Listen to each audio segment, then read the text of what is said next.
Hello YouTube. Aujourd'hui on se retrouve, comme vous pouvez le voir, j'ai mis mon 22e tome de La Roue du Temps sur le bureau. Donc aujourd'hui je viens vous parler de cette saga qui a été écrite par Robert Jordan, La Roue du Temps, qui dans la tomaison originale est écrite fait à 12 tomes, mais quand les éditions Fleuve Noir l'ont édité, eux l'ont édité en 22 tomes. Voilà ce que je peux vous dire pour l'instant. Donc en fait c'est une saga, donc je vous disais l'autre jour que je trouvais que c'était pas fini. Bah non, c'est juste pas fini du tout. Donc je suis allée un petit peu me renseigner sur Google. Oui, Google est votre ami les gens.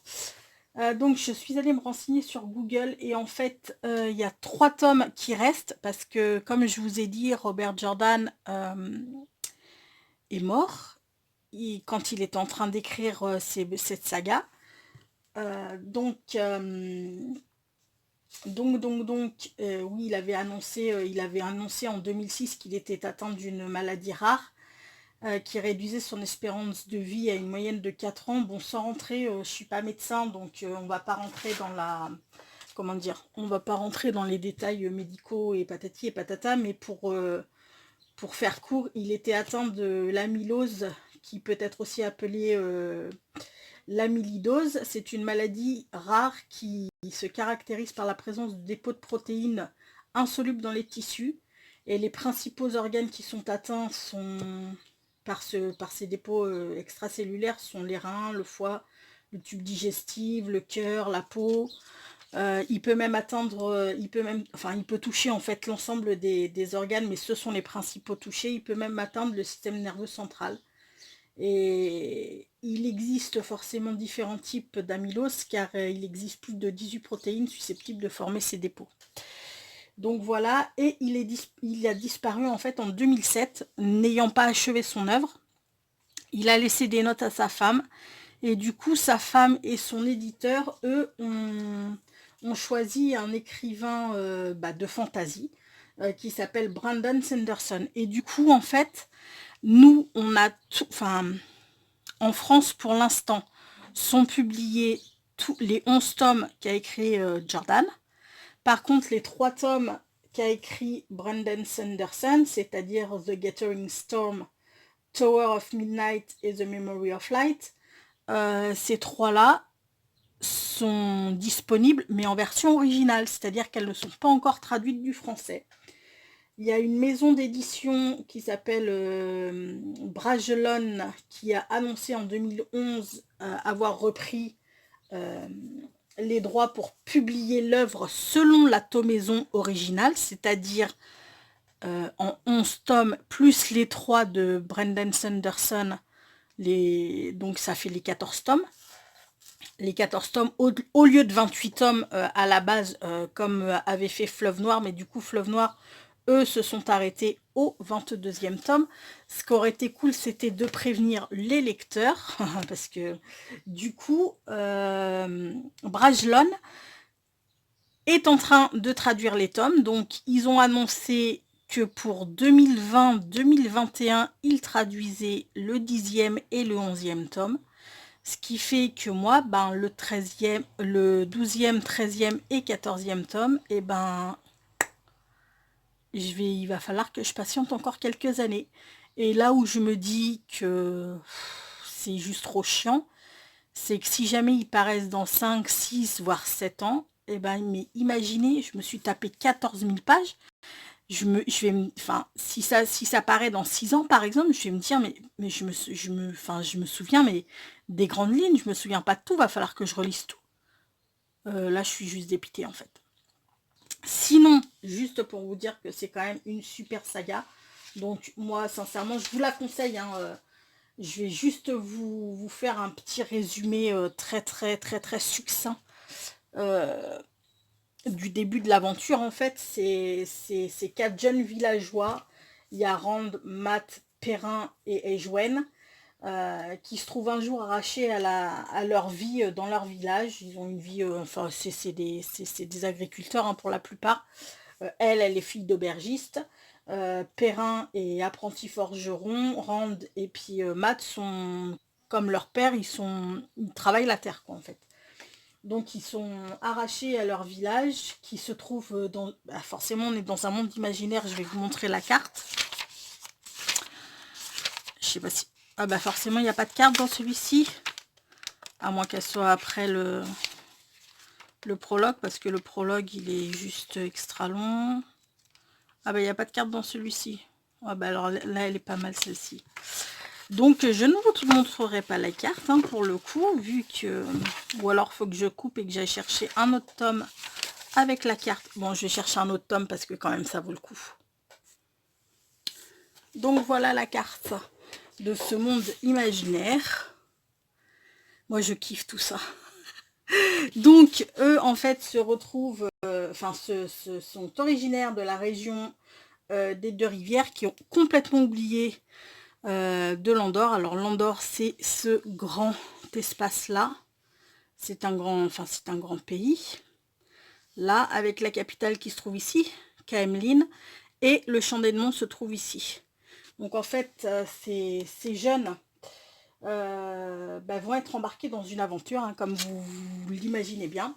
Donc tout va commencer lorsque Moiran c'est une Aes Sedai. Alors une Aes Sedai en fait c'est une sorcière, mais une sorcière qui aide les gens, hein, pas une sorcière maléfique et tutti quanti. Et quand Moiran arrive au village avec son lige, Alan Mandragoran, qu'on appelle Lan, son lige, en fait, vous savez ce que c'est qu'un homme lige, hein, c'est un homme qui protège jusqu'à la mort la personne à laquelle il a fait serment de de protéger quoi. Donc c'est un moment extraordinaire pour cette petite communauté parce que ils n'ont jamais vu d'Aes Sedai chez eux. Mais malheureusement la nuit suivante leur village se fait attaquer par une armée de Trollocs. Alors les Trollocs c'est des engeances de l'ombre, hein. C'est des monstres. Qui semblent viser 3 habitations en particulier, celle de Rand, celle de Matt et celle de Perrin. Du coup, guidé par Moiran et Pilan et accompagné de Tom Merrilin. Alors Tom Merrilin c'est un ménestrel. Les 3 jeunes s'enfuient des Deux Rivières, tentant d'échapper aux créatures du ténébreux. Il y a Egwene. Alors Egwene c'est une apprentie sagesse. Alors une sagesse c'est une guérisseuse. Elle les accompagne car elle a vu, elle a compris que Matt et Perrin avaient un comportement un peu suspect. Moiran accepte Egwene sans problème car elle a décelé chez elle une grande capacité à œuvrer dans le pouvoir unique. Alors le pouvoir unique c'est le pouvoir des Aes Sedai en fait, hein. Donc elle a énormément de capacités apparemment, donc Moiran l'accepte pour pouvoir ensuite lui faire intégrer la Tour Blanche. C'est là où les Aes Sedai sont formés en fait.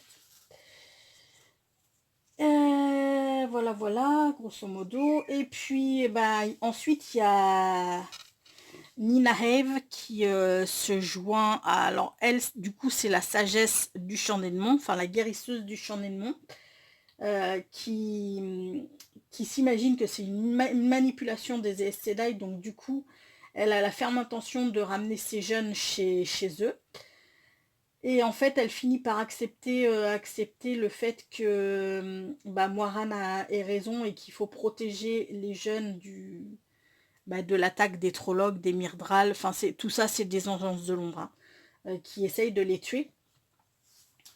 Donc, elle est contrainte de les suivre contre son gré parce que elle veut absolument les protéger et aussi parce qu'elle dispose du même don qu'Egwene. C'est-à-dire que en fait les sagesses à la base ont des pouvoirs, des Sedai, mais il y en a très peu qui survivent parce que du coup on les appelle les irrégulières parce elles n'apprennent pas en fait à la Tour Blanche à manipuler le pouvoir, elles l'apprennent toutes seules. Et il y en a beaucoup qui en meurent parce que c'est une force très très puissante. Donc il y en a beaucoup qui en meurent. Et celles qui n'en meurent pas, en général, deviennent sagesse. Voilà. Voilà, voilà, voilà, grosso modo, ce que je peux vous dire, sur... ah oui, alors en fait, les jeunes, les trois jeunes, Rand, comment ça s'appelle?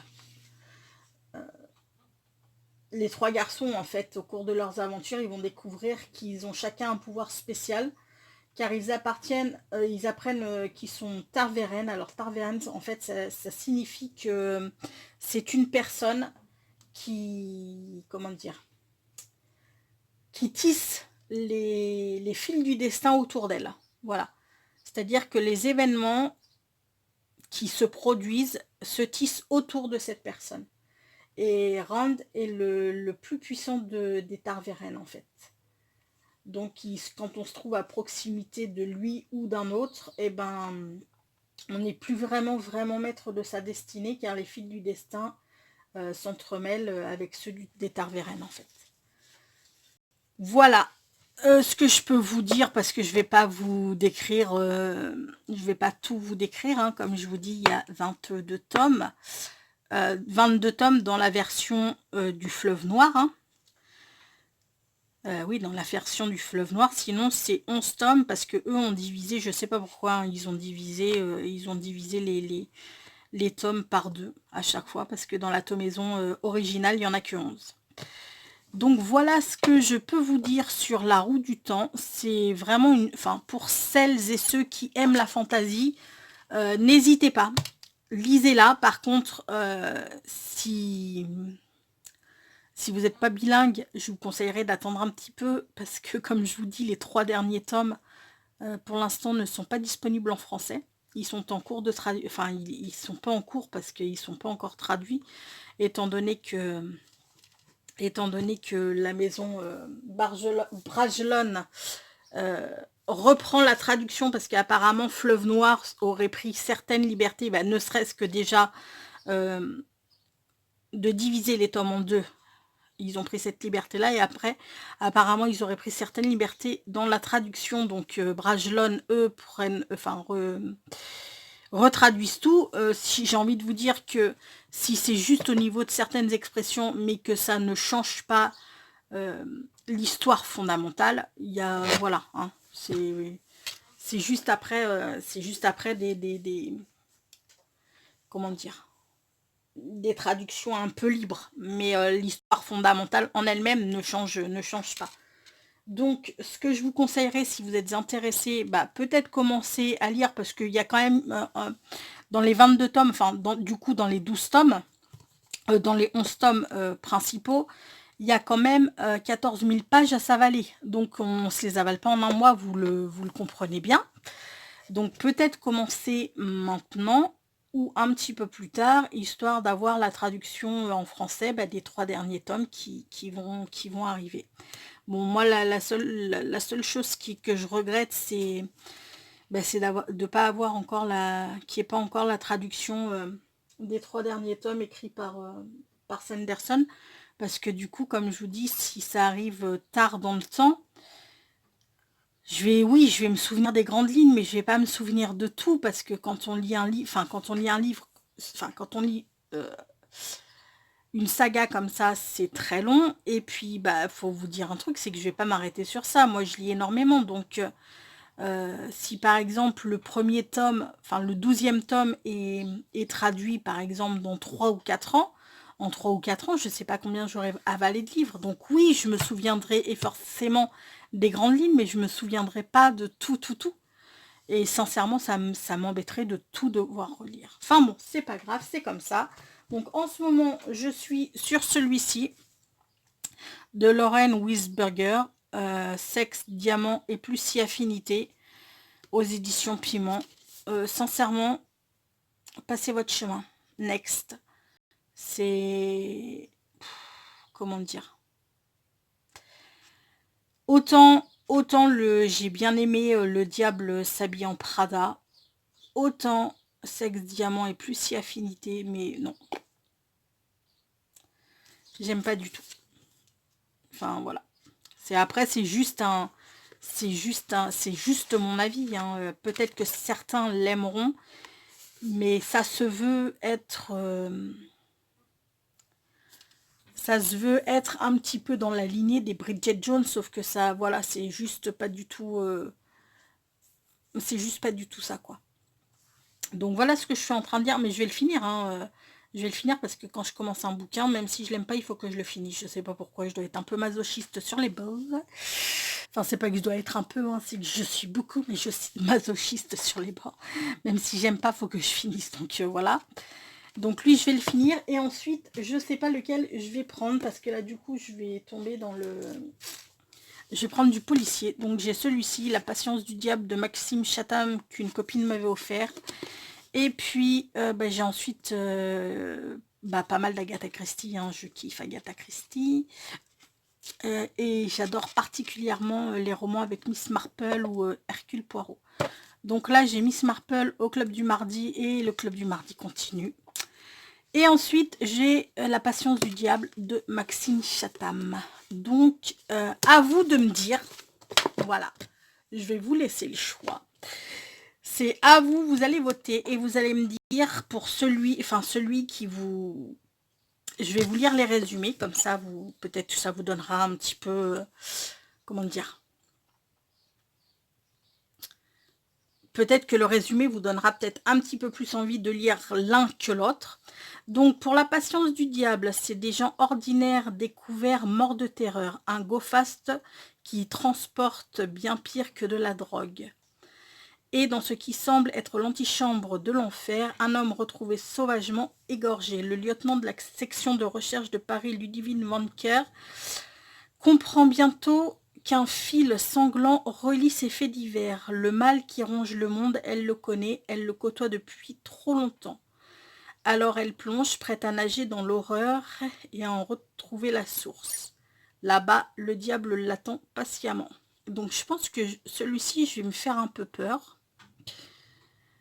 Je sais pas, hein, je verrai, je vais me faire peut-être un peu peur. J'avais lu une saga. Oh, je sais plus les titres. Faudra que je vous les retrouve. Ils sont juste, mais super, super chouettes. Mais alors, par contre, comment ils m'ont fait flipper de ouf, je vous dis même pas. Et alors, à la fin de sur ces livres, mais je vous en reparle la prochaine fois, promis juré. Il faut que je le note pour savoir que c'est d'eux que je vais vous parler. Et en fait, il y a des passages où il y a des codes. Et c'est pour aller sur Internet pour avoir un complément d'information. Je vous avoue que j'ai jamais tapé ces codes sur Internet parce que je me suis dit, ça se trouve, ça va être des images ou des trucs encore plus terribles que dans le livre et que ça va me foutre une trouille de tous les diables. Donc, j'ai jamais eu le courage de taper ces codes, en fait. Après, pour les courageux, il y en a qui l'ont tapé. Je sais qu'il y a une copine qui l'a lu en même temps que moi, cette saga, ou juste un peu avant ou juste un peu après. Enfin, je ne sais plus. Mais ma pote m'a dit, moi je suis comme toi, je tape pas les codes. Donc, mais je vous en reparlerai. Je sais qu'il y a 26 dedans. Je vous en reparle la prochaine fois, promis, promis. Il me semble qu'il y a que 3 tomes dans cette saga-là. Et c'est une saga sur un tueur en série, en fait. Donc, voilà pour ce qui est de La patience du diable de Maxime Chatham. Et maintenant, la petite Miss Marple. Alors, au fond de son fauteuil, tandis qu'elle tricote, parce que Miss Marple, elle tricote tout le temps, Miss Marple, une vieille demoiselle pleine de malice, écoute ses amis, un colonel et un haut fonctionnaire de Scotland Yard, tous deux à la retraite, un vieux pasteur et un médecin plein d'expérience. Une charmante actrice racontait cette étrange histoire où glisse l'ombre d'un criminel inconnu. Voilà, voilà. Donc, dites-moi lequel vous préférez que je lise et dont je vous parlerai bien sûr par la suite. Lui, je vous en parle pas. Hein. Je vous ai dit que je le kiffais pas. Donc, j'ai pas... Voilà, j'ai rien à dire dessus. Donc, lui, je vous en parlerai pas une fois fini. Par contre, dites-moi lequel vous voulez que je bouquine, parce que ce soit lui ou que ce soit lui, je sais que je vais aimer parce que j'adore les... J'aime beaucoup de toute manière tout ce qui est intrigue, tout ce qui est... Voilà. Je pense que lui risque de me faire flipper, mais c'est pas grave, je le lirai quand même. Donc dites-moi celui que vous préférez. Et puis je le lirai et je débrieferai avec vous. Donc cette petite série de vidéos, dites-moi d'abord si ça vous plaît. Moi, j'adore lire, donc si je peux vous aider dans vos choix de lecture en vous présentant des livres, eh ben, ce sera avec très très très grand plaisir. Après, pour celles qui lisent pas, ben, si je peux vous donner le goût d'aller vers un bouquin, bah, j'en serais plus que ravie parce que je sais qu'il y a beaucoup de gens qui n'aiment pas forcément prendre un livre pour se détendre et tout et tout. Moi, je sais que c'est un truc que, bah, voilà, en fait, de toute manière, euh, j'ai vécu au milieu des livres toute ma vie parce que mes parents, que ce soit mon papa ou ma maman, mon papa c'était un très très gros liseur, ma maman lit énormément. Donc c'est vrai que moi j'ai été bercée, voilà, j'ai été bercée avec les bouquins, donc voilà, c'est ça, ils font partie de ma vie. Si j'avais pas de livres, je serais malheureuse. C'est un truc, ouais, je serais malheureuse, je serais vraiment très très malheureuse si j'avais pas de bouquins. Après, bah, ma fille, elle est pareille que moi parce que déjà, quand elle était dans mon ventre, je lui lisais des je lui lisais des histoires. Et aujourd'hui, bah, elle est comme moi. Donc, ce qui fait que c'est vrai qu'on a un budget livre par mois qui est assez impressionnant. Mais bon, c'est pas grave, hein, on aime lire, on aime lire. Donc, voilà, dites-moi si, bah, si cette vidéo vous a plu. Je vais les intituler Je Book In. Alors, je vous écris ça tout de suite si je trouve une feuille de papier. Hop là. Je vais prendre ça. De toute manière, ça, ce sera pour un tag. Donc, je book in. Voilà. Je vais les intituler comme ça. Et puis, bah, dites-moi surtout si ça vous a plu. Dites-moi en commentaire lequel vous préfériez que je lise, Maxime Chatham ou Agatha Christie. Et puis, ben, je vais vous lâcher. Hein. Maintenant, ça fait quand même 22 minutes que je papote. Je vais vous laisser sur une petite pensée positive qui sera... ils ne savaient pas que c'était impossible, alors ils l'ont fait, de Mark Twain. Voilà, voilà. Donc, rien n'est impossible, les amis. À partir du moment où on le veut, on peut le faire. Sur ce, je vais vous faire tout plein de gros bisous. Je vous dis à très vite. Prenez bien soin de vous. Ciao.